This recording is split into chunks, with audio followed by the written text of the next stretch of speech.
Oh, free ito. Free. Naka-discount free. Oo, naka-discount siya. Dati, 30 something yung binayaran ko na. Ngayon 25 lang.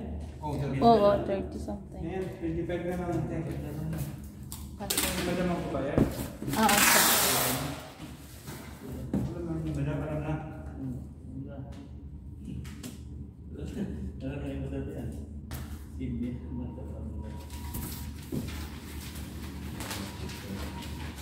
Sunod-sunod na yan?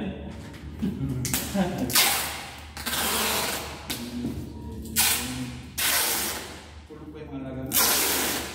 Wala. Nasa schedule.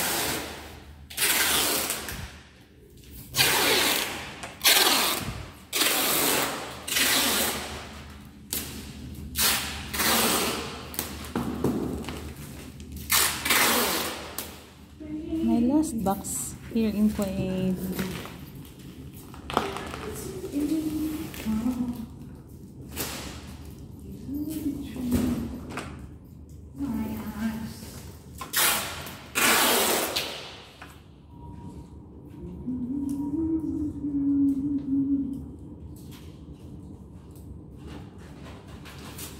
Uwi na siya ng Pinas.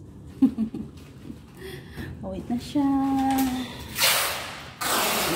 Nilagay mo dyan eh. Mga damit lang. Ha? Mga damit. Nga? Mga damit. Damit, tapos? Yeah, pinamigay niya damit. Sapatos. Tapos? Yun lang, yung mga laman. Ilang grocery pa? Pagkain? Wala. Kasi mga Pagkain? binigay niya lang. Oo. Wala, no? Magpapadala tapos. Pirahin na lang. Oh, baka sabi ng anak ko, grabe si mama. Kahit tsokolate isang piraso, pati candy, wala talaga. Ang damit? Hindi naman kain yung damit na yan.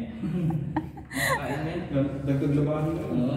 Dagdag labahin. Hindi, papabenta ko. Kasi mga binigay niya. So sabi ko, ibenta niya para magka-chocolate kayo dyan. Ay, online mo, no? Tsaka free naman yung padala eh. Hindi padala na lang. Yung lunch cylinder. Lala na. Sulatan pa rin ba? Yung magkala. Stick to yung kay Oge. Oge LBC, kita niya yung takbo ng parking. Kita niya yung, di ba pumarking sa gilid? Doon saya, kita niya. Doon sa cut saya doon yung truck. Yes. Okay. Okay na. Bye-bye. Box. Pero mahal mo kaya at nang mag-fill up na ako ng bag.